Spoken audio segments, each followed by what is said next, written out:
Good afternoon 12th standard students.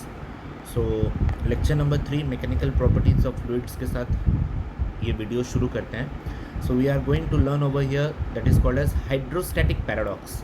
Now what do you mean by hydrostatic paradox?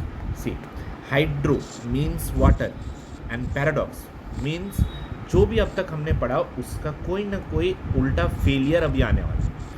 ठीक है, मतलब एक statement, paradox statement you know in English कि क्या होता है कि अलग बात हो जाती है एकदम से. सपोज मैंने ये देखो, इस डायग्राम में तुम तीन तरीके के वेसल्स, चार तरीके के वेसल्स देख पाओगे. एक ऐसा, एक ऐसा, एक ऐसा. सब vessels are of different shape. जब ए में लिक्विड पोर किया जाता है, ठीक है, suppose we are filling liquid in a, पूरा लिक्विड से भर रहे हैं हम लोग, तो देन थोड़ी देर बाद भरते भरते हम देखते हैं कि बी, सी और डी में लिक्विड भरने लग जाता है बिकॉज ऑल आर इंटरकनेक्टेड.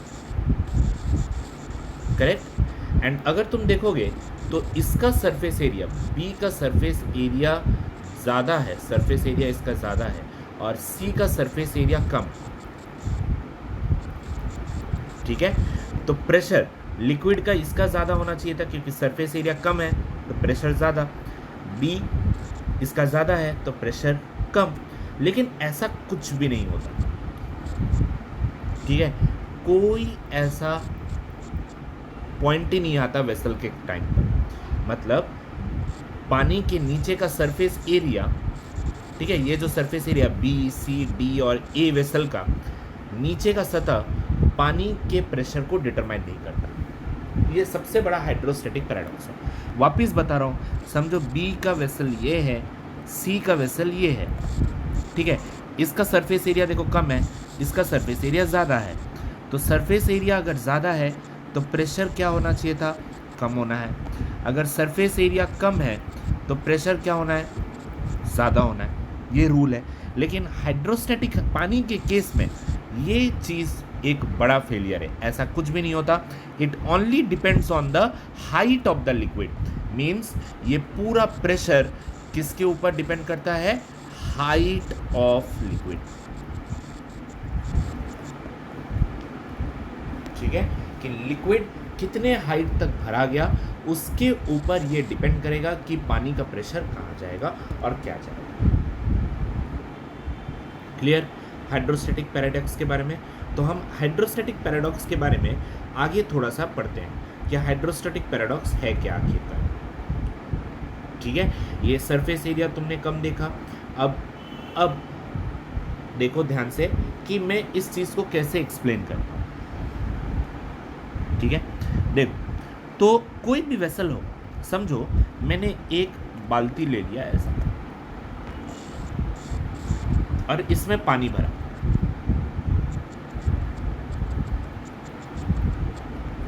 और एक बाल्टी ऐसा ले,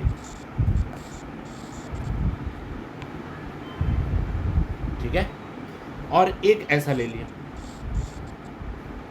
अब तीनों में मैं पानी भरता हूँ.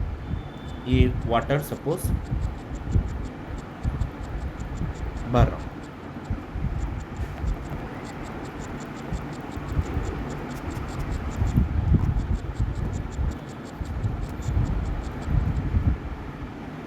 ठीक है, तो जब मैं तीनों में पानी भरूंगा, राइट, तो क्या होगा कि this water will exerts pressure on walls of the container.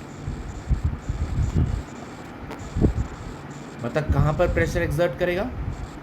Walls पर, यहाँ, यहाँ और यहाँ. ठीक है, यहाँ पर प्रेशर एक्सर्ट करेगा and therefore the pressure is uniformly distributed everywhere. ठीक है, तो प्रेशर कहाँ पर एक्सर्ट कर रहा है? वो वॉल्स ऑफ द कंटेनर में वो एक्सर्ट कर रहा है. देयरफॉर हम इस तरीके के मेथड को बोलेंगे hydrostatic paradox and the weight is not equally balanced. Clear. तो नेक्स्ट हम लोग नेक्स्ट टॉपिक पर चलते हैं, that is called as Pascal's law. तो ये एक इम्पॉर्टेंट डेफिनेशन है, that is called as Pascal's law. Let us define it. Pascal's law को देखते हैं. लिखो Pascal law states that the pressure applied on at any point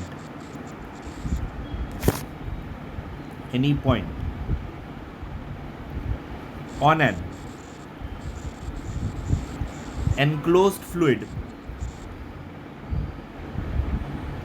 at rest is transmitted equally and undiminished to every point on the fluid.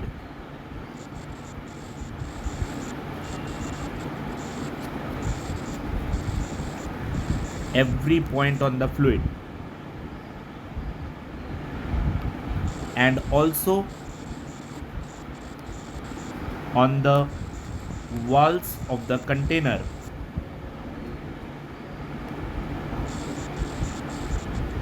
provided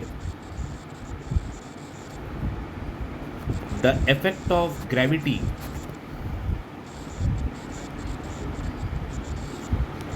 is neglected.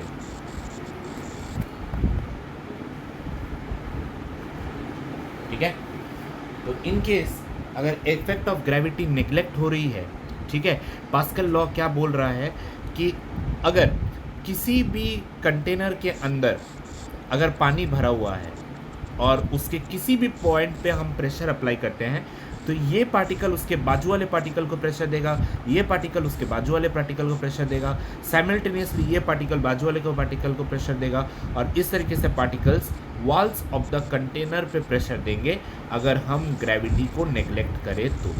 Gravity पानी के case में neglect किया जाता है, ठीक है। तो अब इसको प्रूव करने के लिए पास्कल ने एक एक्सपेरिमेंटल प्रूफ लिया। वापस देखते पढ़ो, pascal law state that the pressure applied at any point on an enclosed fluid at rest is transmitted equally and undiminished to every point of the fluid। मतलब यहाँ पे अगर मैं प्रेशर दूँ, इस पार्टिकल को मैं अगर प्रेशर दूँ तो उसके सारे आजू बाजू के सारे पार्टिकल्स को प्रेशर आएगा, और वही पार्टिकल्स जाकर उसके बाजू के पार्टिकल्स को, और वही पार्टिकल्स जाकर यहाँ के कंटेनर के वॉल्स को प्रेशर देंगे। क्या कंसीडर करना पड़ेगा हम लोगों को? ग्रेविटी को नेग्लेक्ट करना पड़ेगा। इस चीज़ को प्रूव करने के लिए पास्कल ने एक एक्सपेरिमेंट लिया। इस एक्सपेरिमेंट को मैं एक्सप्लेन करता हूँ तुम लोगों को, देखो ध्यान से कि एक्सपेरिमेंट क्या है, ठीक है, और ये एक्सपेरिमेंट क्यों यूज़ करते हैं, फर्दर इसका एप्लीकेशन क्या है, और हम इसको प्रेजेंट लाइफ में कहाँ पर यूज़ करते हैं वो देखो, ठीक है। समझो ये एक वेसल है, ठीक है, और मैं इसके 3 एंट्री पॉइंट देता हूँ, यहाँ से एक, यहाँ से दूसरा, यहाँ से तीसरा, ठीक है। तो ये 3 एंट्री पॉइंट मैंने दिए, और यहाँ पर लगा हुआ है पिस्तौन। पिस्तौन मतलब एक तरीके का लोहे का एक फ्लैप रहता है जो ऊपर नीचे हो सकता है, ठीक है। ये इधर से करता हूँ, इसे रब करता हूँ, ठीक है।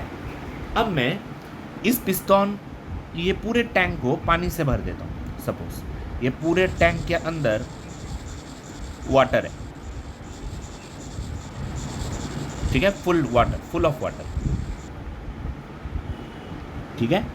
अब इन सबको एक पॉइंट से मेजर करता हूँ, देखोगे तो ये तीनों का सरफेस एरिया, ठीक है, तीनों का जो सरफेस एरिया है वो एक अलग अलग रखता हूँ।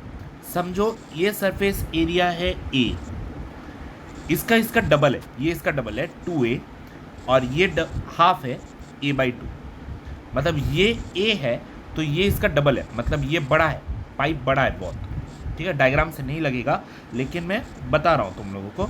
A/2 ये इसका आधा है, इसको मैंने A पकड़ा, एंड सपोज यहाँ पर भी इधर नीचे भी एक मैं पिस्टन ऐड कर देता हूँ, यहाँ पर भी एक चेम्बर ऐड कर देता हूँ, ये समझो पिस्टन है, और ये ट्रिपल ए 3A, ठीक है।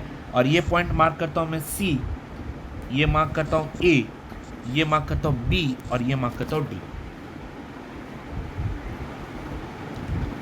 समझ में आया क्या हुआ? और ये सब फ्रिक्शनलेस है। फ्रिक्शनलेस मतलब अटक के नहीं बैठे हैं, ऊपर नीचे कर सकते हैं ये पिस्टॉन्स। ये जो पिस्टॉन्स में यहाँ पे भरा हूँ ये ऊपर नीचे कर सकते हैं। क्लियर?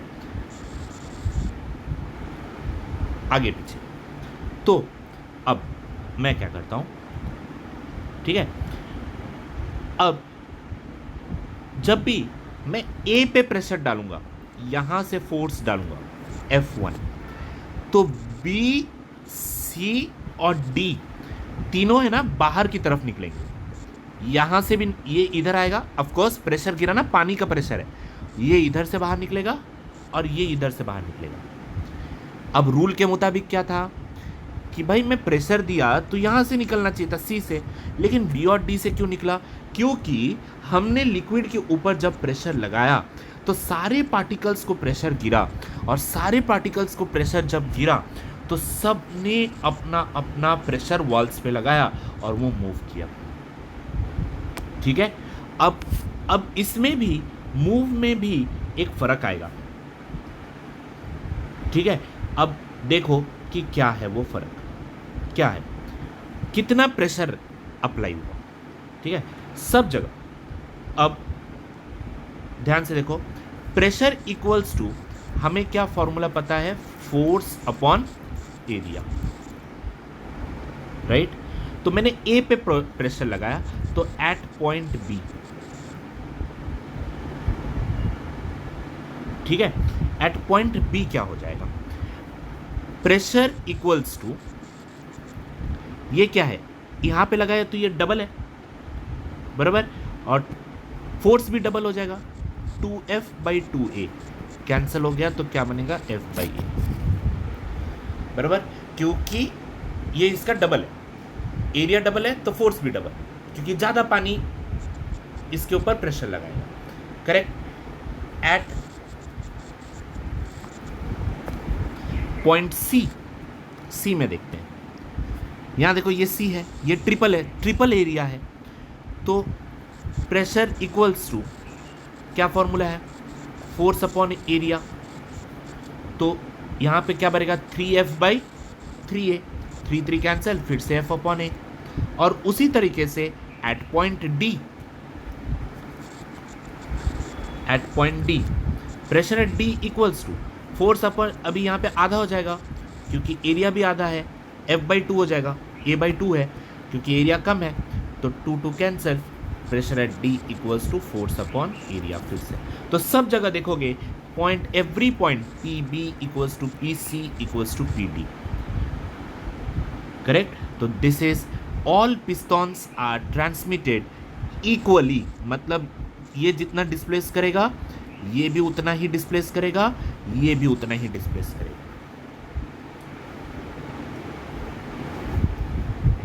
क्लियर, समझ में आया?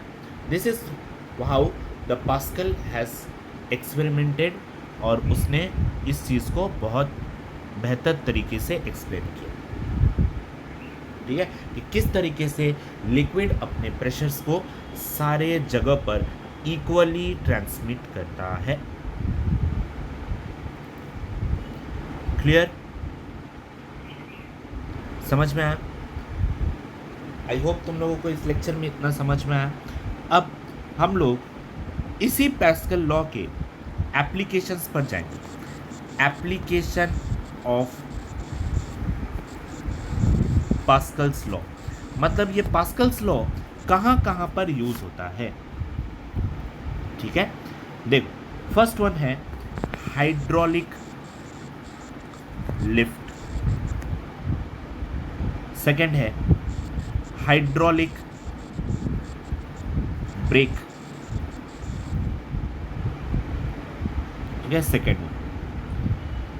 ये हमारे दो मेजर पार्ट है जहां पर ये दोनों यूज होते हैं। हाइड्रोलिक लिफ्ट और हाइड्रोलिक ब्रेक। क्लियर? अब इसमें से मैं हाइड्रोलिक लिफ्ट और हाइड्रोलिक ब्रेक को एक्सप्लेन करता हूँ। ठीक है, तो देखो हाइड्रोलिक लिफ्ट के लिए हाइड्रोलिक लिफ्ट क्यों यूज होता है? जब भी हम किसी भी हैवी चीज को उठाना हो तो हम अपना पानी के प्रेशर से हम उसको उठा सकते हैं। ठीक है, तो इस चीज को एक्सप्लेन करने के लिए देखो ये पूरी तरीके से तुम एक्सप्लेनेशन पार्ट है, मैं एक डायग्राम बनाता हूँ देखो, और तुम्हें वो समझ में आएगा कि ये एक्चुअली है क्या। ठीक है, सपोज ये एक वेसल है, ये एक छोटा सा एरिया है, इसके अंदर से यहाँ से मैं पॉइंट निकाल लेता हूँ जो जा रहा है एक बड़े वेसल पे, और ये उसका सरफेस एरिया है, राइट? तो ये S F1 F2 P1 equals to P2 P2। ठीक है, तो ध्यान दो ये जो एरिया है ये कम है। मुझे एक्चुअली क्या करना है, समझो यहाँ पर बहुत बड़ा एक हैवी ऑब्जेक्ट रखा हुआ है, बहुत वजनदार, जिसको उठाना पॉसिबल नहीं है। तो मैं क्या करूँगा, अब मैंने पढ़ा पास्कल लॉ के मुताबिक कि हम छोटा सा प्रेशर देंगे तो भी बड़े ऑब्जेक्ट्स उठ जाएंगे। तो यहाँ पर मैंने अगर फोर्स डाला, F1 डाला, राइट, तो ये प्रेशर पानी में ट्रांसमिट हुआ, ये पानी इधर ट्रांसमिट हुआ, ये फोर्स इधर पार्टिकल को ट्रांसमिट हुआ, इस पार्टिकल ने यहाँ फोर्स लगाया, इस फोर्स ने इस पिस्टन को ऊपर घुमाया, और ये ऑब्जेक्ट धीरे धीरे ऊपर आ गया। This is because of hydraulic pressure, और इसे हम बोलेंगे हाइड्रोलिक।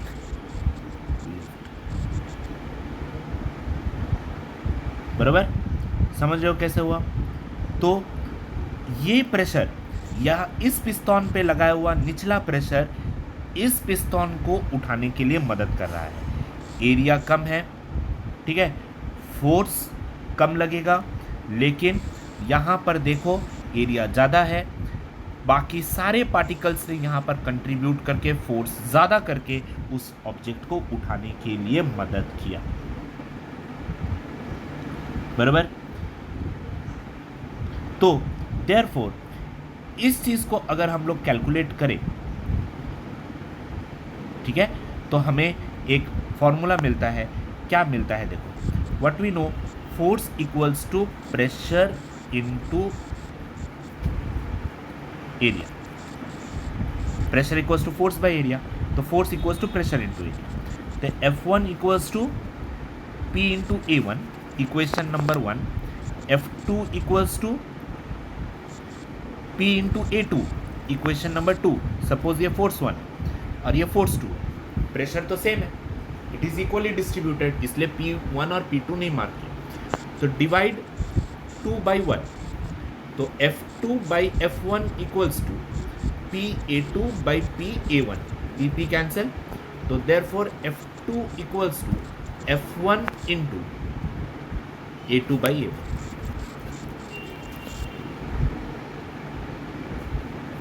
समझ में आया किस तरीके से फॉर्मूला आया? अब second topic, that is called as hydraulic breaks.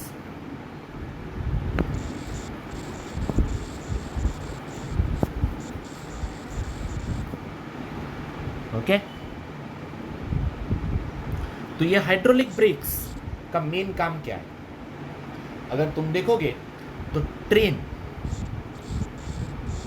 ठीक है, यहां पर ट्रेन के दो डब्बों के बीच में एक ऐसा एक इंस्ट्रूमेंट रहता है जो एक दूसरे के साथ कनेक्टेड रहते हैं, और बीच में ऐसा वायरिंग भी रहता है। लोकल्स में ऐसा रहता है, और जो बड़े बड़े लॉन्ग डिस्टेंस ट्रेन रहता है उसमें यहाँ पर एक आयरन ये रहता है, वो आयरन ऐसा रहता है, इसके अंदर एक पिस्टन रहता है। जब भी गाड़ी ब्रेक करती है तो वो पिस्टन अंदर की तरफ चला जाता है। अगर गाड़ी इस तरफ जा रही है तो पिस्टन इसके अंदर चला जाएगा, क्योंकि पीछे के सारे डब्बे सामने बढ़ने की कोशिश करते हैं। तो पीछे से प्रेशर आते रहता है इस हाइड्रोलिक इस पर लाइन पर, और वो हर एक पिस्टन को अंदर की तरफ ढकेलता है। तो प्रेशर आते आते आते आते 20 डब्बे का आते आते आते ये पिस्टन पूरी तरीके से प्रेशर कम करते करते करते लेके जाता है। तो फाइनली इंजन पर कोई भी प्रेशर नहीं है। समझ में आया? इस तरीके से हर एक डब्बा स्टेबली रुक जाता है एकदम। ठीक है, तो अब यहाँ पर ऑफ कोर्स एक जो है, एक सिलेंडर जो मेन रिस्पॉन्सिबल है उसको हम लोग क्या बोलेंगे, मास्टर सिलेंडर बोलेंगे, बराबर। और बाकी सबको क्या बोलेंगे, स्लेव सिलेंडर। ठीक है, तो अब देखो ध्यान से, सपोज एक हाइड्रोलिक ब्रेक सिस्टम को अगर मुझे मेंटेन करना हो तो इसके अंदर हम लोग क्या करते हैं, ग्रीजिंग और ऑयल पुट करते हैं, जिससे कि मुझे ये पिस्टन स्मूथली मूव करते हुए दिखे। ठीक है, तो जब भी कोई भी एक इंजन ब्रेक मारता है, ठीक है, तो ब्रेक मारते वक्त उसके पीछे से सारे पिस्टन इसको धक्का देने की कोशिश करते हैं, और हर एक पिस्टन यहाँ पर देखिए, देखो ये एक समझो चेंबर हो गया, और यहाँ पर एक पिस्टन का अगर एक लोहे का रॉड हो गया, वो अंदर की तरफ आएगा। क्लियर? और इस तरीके से प्रेशर बैलेंस होता है, और हम ये हाइड्रोस्टैटिक मेथड को ब्रेक सिस्टम में अप्लाई करते हैं। और यही आपके बाइक में भी रहता है। बाइक का अगर फ्रंट टायर देखोगे तो यहाँ पर जो हैंडल रहता है, इन दोनों के बीच में एक रॉड रहता है। बाइक हो या नए नए साइकिल्स हो, इसमें अंदर ही अंदर एक रॉड अप डाउन करते रहता है। तुम लोग उसको शॉक अब्जॉर्बर के नाम से जानते हो। इनडायरेक्टली वो हाइड्रोलिक सिस्टम है और हाइड्रोलिक ब्रेक्स है जो आपके शॉक, क्योंकि यहाँ पर आने वाले सारी चीज़ें सब इसको प्रेशर दे। ठीक है, क्लियर? तो this one is about hydraulic system. आज के लेक्चर के लिए इतना ही। नेक्स्ट लेक्चर में, इसमें सिर्फ एक्सप्लेनेशन पार्ट था, नेक्स्ट लेक्चर में हम इसी के न्यूमेरिकल के साथ शुरू करेंगे। Clear? Bye everyone, have a nice day.